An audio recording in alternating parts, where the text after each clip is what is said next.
ब्यास नदी लगातार काट रही है, उसका जो प्रवाह है उसके वजह से कई सारे गांव का अस्तित्व खतरे में है।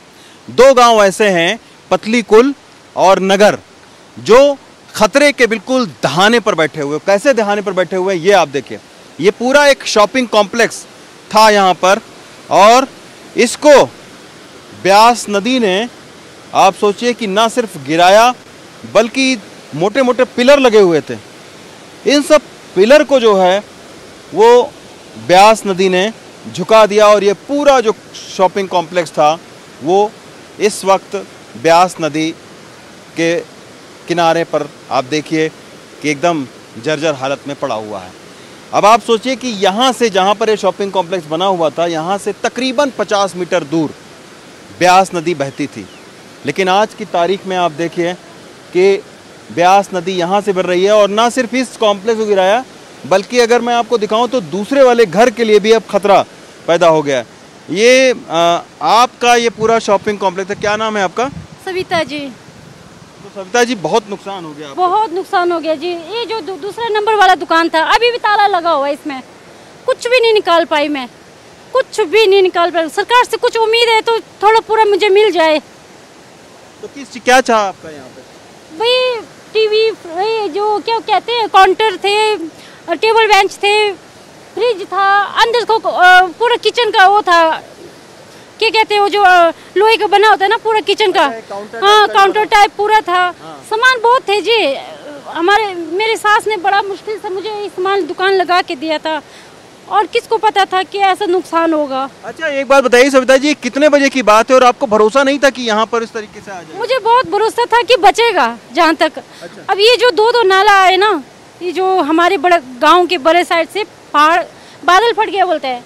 हाँ। अब किसको पता था कि पानी इस तरह से मोड़ काट के ऐसा वो करेगा नुकसान, वो नहीं पता लगा सर जी। क्या करे, थोड़ा पूरा मिल जाए तो बहुत आस है। तो कितने का नुकसान होगा आपका सविता जी? जहाँ तक देखा जाए तो 2-2.5 लाख का होगा, क्योंकि सिलेंडर थे, बहुत कुछ सामान थे। अच्छा। सारे अपने हाथों से बनाए हुए हैं, मतलब बनाने दिया, जब ओपनिंग भी यहीं पर किया और एंड भी यहीं हो गया। ऐसा कैसे हो गया? देखो, कुछ मिल जाए तो बहुत। सरकार का अभी तक कोई नुमाइंदा आपके पास कोई आया कि आपका कितना नुकसान हुआ है, क्या हुआ? रोइए मत आप, अभी मिल जाएगा, कुछ ना कुछ सरकार आपकी मदद करेगी। चलो, सरकार तो अब अपने में है, अगर कोशिश करे तो सभी अच्छे हैं हमारे लिए, तो चलो कर सके तो।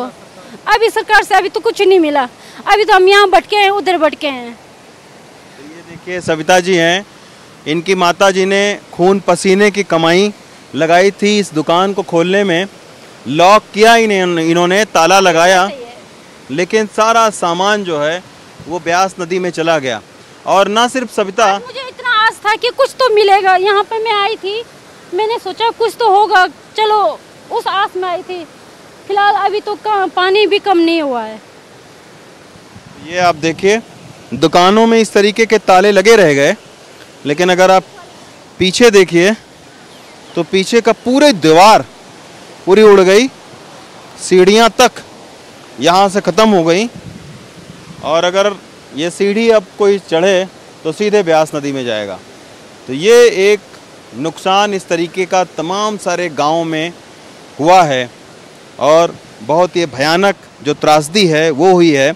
और इससे भी बड़ा अब डर इस बात का लोगों को है कि अगर ब्यास नदी के किनारे को मोड़ा नहीं गया तो दो गांव, पतली कुल और नगर, इन दोनों गांवों का अस्तित्व कभी भी मिट सकता है। यही वजह है कि पूरे जो ग्रामीण हैं वो खौफजदा हैं। नगर से अश्विनी मेहरा के साथ रवीश रंजन शुक्ला, NDTV इंडिया।